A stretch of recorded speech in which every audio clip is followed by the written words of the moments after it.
नमस्कार मित्रों, पुनः आपका ऑल इंडिया सोशलॉजिकल प्लेटफॉर्म पर स्वागत है। आज एक ऐसे गंभीर विषय को लेकर के आपके सामने उपस्थित हुआ हूँ जो संपूर्ण विश्व इसकी समस्या को झेल रहा है। हम सभी जानते हैं कि वैश्विक महामारी के उपरांत जो एक समस्या पैदा हुई वह प्रवासी मजदूरों की।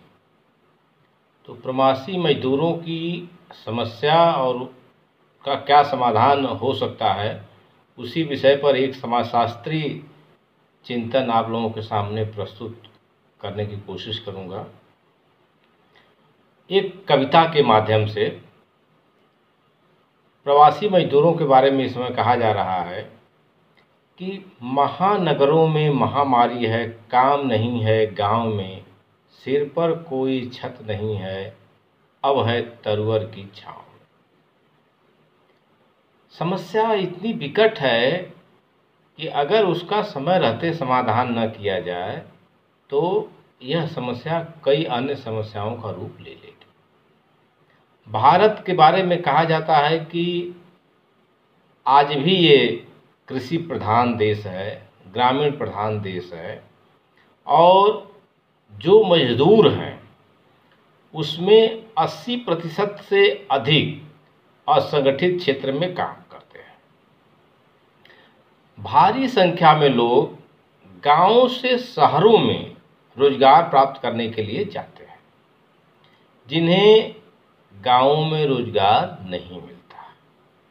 जिस ग्रामीण को जहां रोजगार मिलता है वहां वह चला जाता है। भारी संख्या में लोग एक प्रदेश से दूसरे प्रदेश, दूसरे प्रदेश से तीसरे प्रदेश, या यूँ कहें कि प्रदेश और देश के बाहर भी ये हमारे मजदूर काम करने के लिए रोजी रोजगार की तैयारी में जाते हैं। एक प्रसिद्ध समाजशास्त्री जॉन स्टुअर्ट मिल का कथन वर्तमान में काफ़ी प्रासंगिक समझ में आता है। उन्होंने अपनी पुस्तक द सब्जेक्शन ऑफ वुमेन में लिखा है कि शक्तिशाली व्यक्ति हमेशा मृदुभाषी होता है और अपनी भलाई के लिए वह इसे हथियार के रूप में प्रयोग करता है। जैसा कि अगर कार्ल मार्क्स की बात हम करें तो कार्ल मार्क्स बार बार यही बात को कहता था कि मजदूरों उठो, संघर्ष करो, खोने के लिए तुम्हारे पास कुछ नहीं है। सत्य है कि आज भी इन प्रवासी मजदूरों के लिए खोने के लिए कुछ नहीं है। तो जॉन स्टुअर्ट मिल और कार्ल मार्क्स के विचारों की प्रासंगिकता वर्तमान समय में भी प्रवासी मजदूरों के ऊपर लागू होती है कि उनके पास खोने के लिए कुछ भी नहीं है।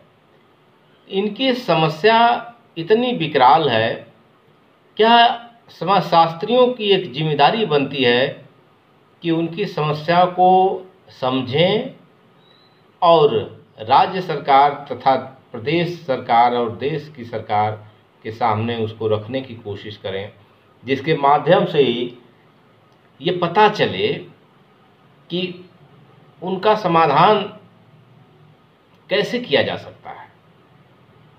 भारतीय प्रवासी मजदूरों की अगर हम बात करें तो इनकी जनगणना लगातार वृद्धि हो रही है। 1917 में 139 मिलियन की संख्या इनकी थी।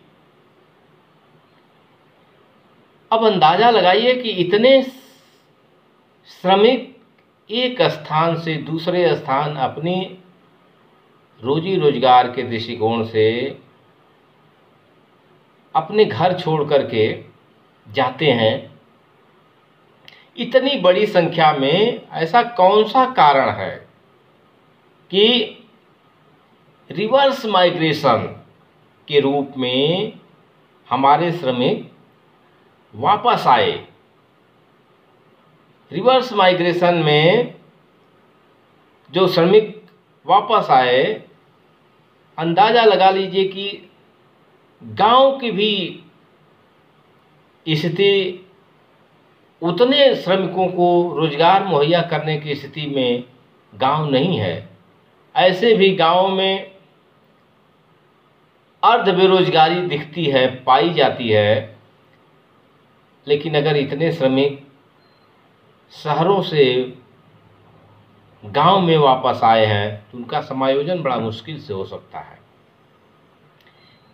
यही श्रमिक जो अपने प्रांत को छोड़ करके दूसरे प्रांत में और दूसरे अपने देश से छोड़ करके दूसरे देश में जाते हैं, वह उनकी जो स्थितियां होती हैं, चाहे काम करने की कंडीशन हो, चाहे रहने की कंडीशन हो, निश्चित रूप से बहुत ही खराब होती है। यहाँ तक कि जो आवास की परिभाषा बताई गई है कि एक कम से कम हवा आती है और जाती रहे, ऐसी स्थिति में भी उनको आवास मुहैया नहीं हो पाता है। रहने की कंडीशन बहुत ख़राब है। ये जहाँ भी रहते हैं वहाँ का वातावरण दूषित होता है, क्योंकि इनके पास ऐसी स्थिति, इतने संसाधन नहीं होते हैं कि उसको अच्छे से रह सकें। अगर मोटे तौर पर प्रवासियों को परिभाषित करने में माइग्रेशन स्टडीज के आधार पर अगर देखा जाए तो जिनका शहरों में अपना घर न हो, जिनके पास शहर का राशन कार्ड, नागरिकता इत्यादि न हो, ये उच्च मध्यम वर्गीय और मध्यम वर्गीय समूह को छोड़ करके बात हम लोग कर रहे हैं। आम जनमानस में, मीडिया में यही प्रवासी मजदूर के रूप में जाने जाते हैं। अगर मॉरिशस, सूरीनाम, गिरमिटिया प्रवासी मजदूरों के बारे में हम लोग सुने थे कि वह एक स्थान से दूसरे स्थान में कैसे गए, ये फोर्स माइग्रेशन माना जाता था कि ज़बरदस्ती उनको भेजा गया है। लेकिन ये हमारे प्रवासी मजदूर फोर्स माइग्रेशन में नहीं आते हैं, ये स्वेच्छा से जाते हैं और बारी बारी से अपने पूरे परिवार को वहाँ बुला लेते हैं। तो अगर भारत में हम बात करें तो कृषि अर्थव्यवस्था के भयानक संकट, ग्रामीण अर्थव्यवस्था की तमाम स्थितियाँ ऐसी हैं जो कि अब डमाडोल होने की स्थिति में है। ज़्यादातर ये मजदूर जो अनस्किल्ड, असंगठित क्षेत्र में काम करते हैं, जिसका लेखा जोखा भारत सरकार के पास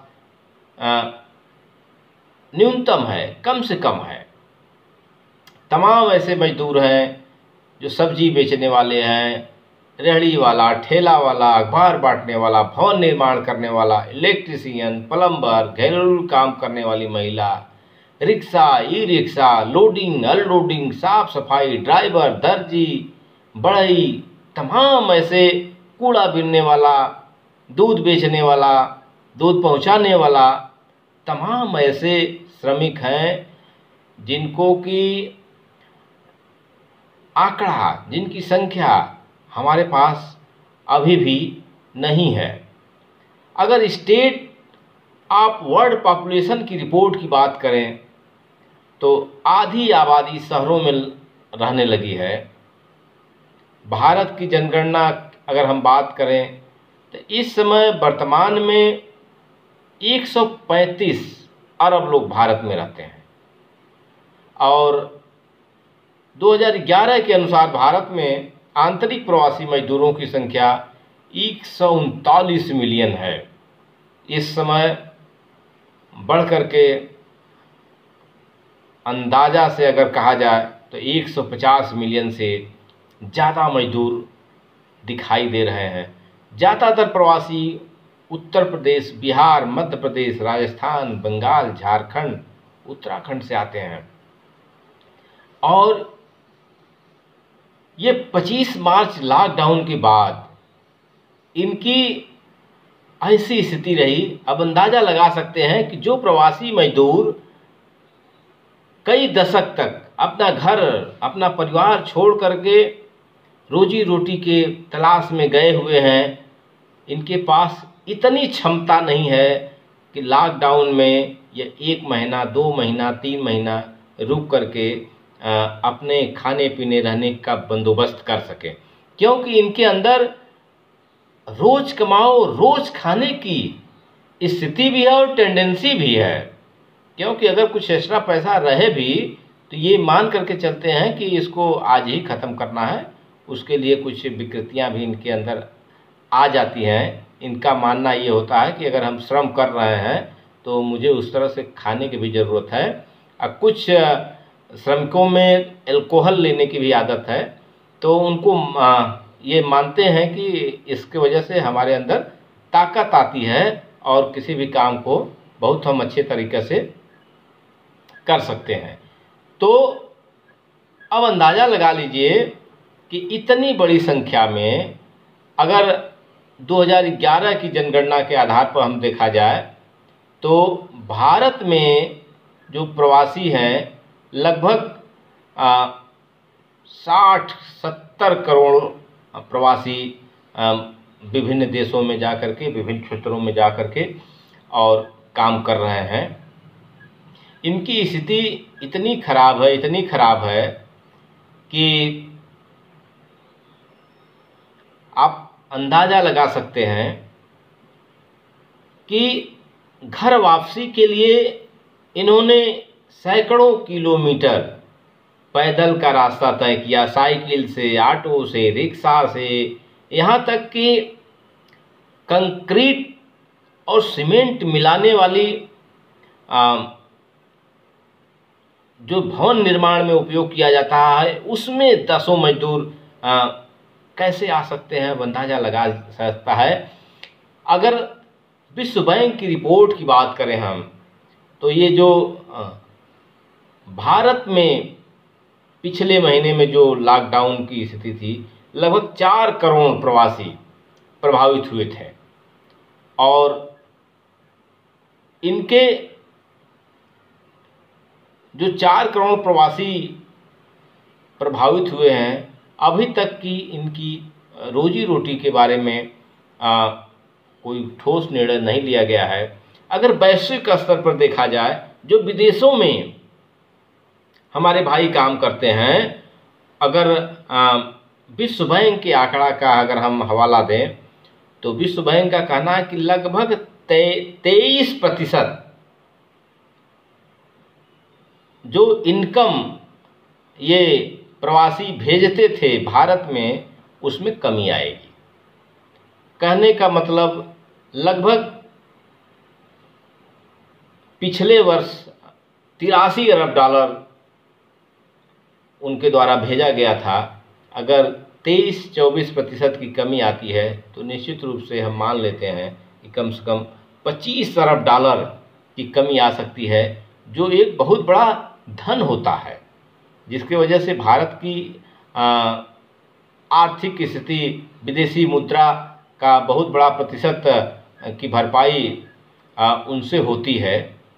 लेकिन अब समस्या यहाँ है कि क्या जो मजदूर रेल की पटरियों पर कटते हुए, सड़क दुर्घटनाओं में मरते हुए वापस आए हैं, उनका समाजशास्त्रीय चित्रण क्या हो सकता है, उनकी कौन सी मजबूरियां हो सकती हैं। यह माना जा सकता है कि क्या उद्योग क्षेत्र के लोगों ने इतना विश्वास उनके ऊपर नहीं किया कि उनको रख करके 2 महीना, 1 महीने का राशन दे सकें, वेतन दे सकें। शायद नहीं। अगर ऐसा करते, आधा वेतन भी उनको मिलता, तो ये स्थिति नहीं आती। इनके इस समय वर्तमान में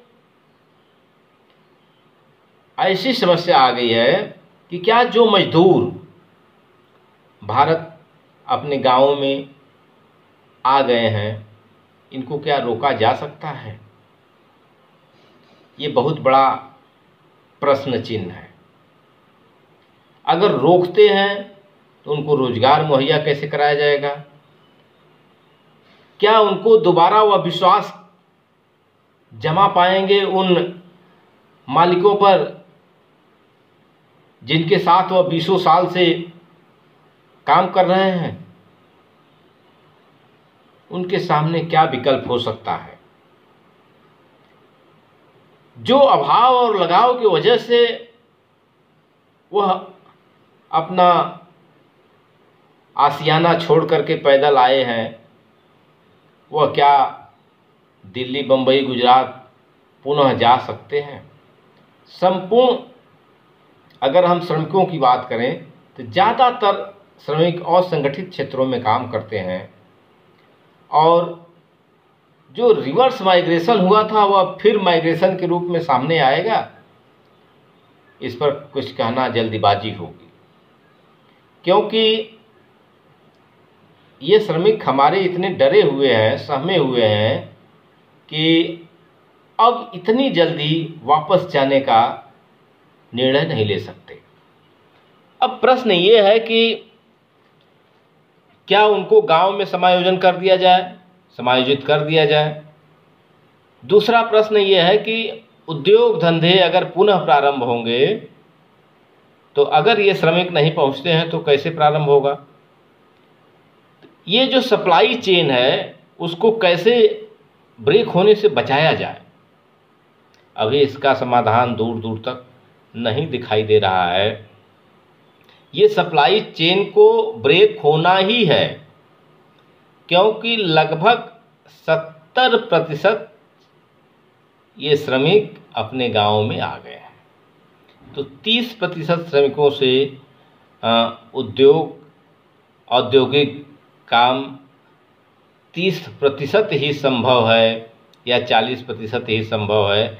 शेष जो 60% काम प्रभावित होगा और 60% कार्य वर्कलोड सप्लाई, ये बहुत बड़ा क्षेत्र माना जाता है।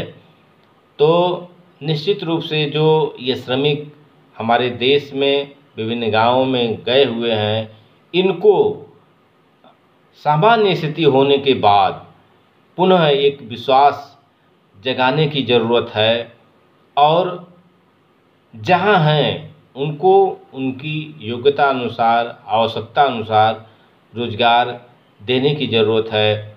तभी हम विकसित भारत की बात कर सकते हैं और देश को विकास के पैमाने पर आगे बढ़ाया जा सकता है। नमस्कार, बहुत बहुत धन्यवाद।